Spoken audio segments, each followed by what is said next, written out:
Ayan guys, wala pang itlog yan. O, tingnan nyo, wala pang itlog yan. Kita pinit ha. Wala pang itlog guys ha. Nagtaka ako dito guys, bakit tatlo ang initlog niya? Baka mag-itlog siya na tatlo kasi mga kasama niya walang itlog eh. Ito wala pang itlog yan guys oh. Yan guys, nag-umpisa lang siguro, mabukas pa yan. Wala pang itlog yan guys oh. Wala pang itlog. Sa baba guys, maliliit, ano yan. Dito, ayan wala itlog yan guys. Dito, nagtaka ako, bakit tatlong itlog niya? Ayan, tatlo guys oh. Lilim-liman pa lahat guys. Ha? Tatlo. Ayop na liit. Itlog ng tatlo. Ubusin nyo siguro sing-sing natin guys. May sing-sing pa tayong CTPR guys eh. Kaya pag nanalo tayo ng karera guys, patayuan natin sila ng bahay na malaki. Ayan guys oh. Oh, sisiw pa yan guys. Sisiw din dito. Sisiw din dito.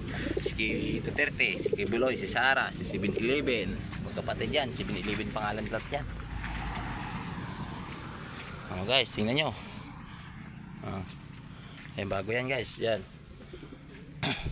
Yung Taiwan naman natin na pinaka paborito ni Daddy, pasaway na kasi matanda na daw sila. Sa iba na daw nila ilagay yung swerte siguro na. Ayan o, si Babaero Line. Ayan guys, may itlog yun guys, dalawa. Hirap naman sa tulungan natin guys. Hirap guys no. Okay, hilig natin to eh. Ano gagawin? Basta hilig dati, bahay ng kambing yun dyan. Ngayon, wala, kalapati na lang. Nagagalit kasi may-ari ng lupa guys eh. Kapat. Ayan o.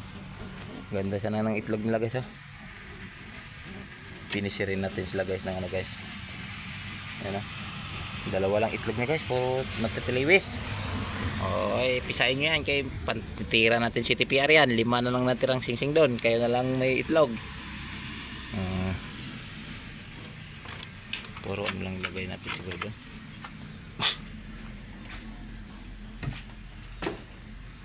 Lagyan natin ng viewing.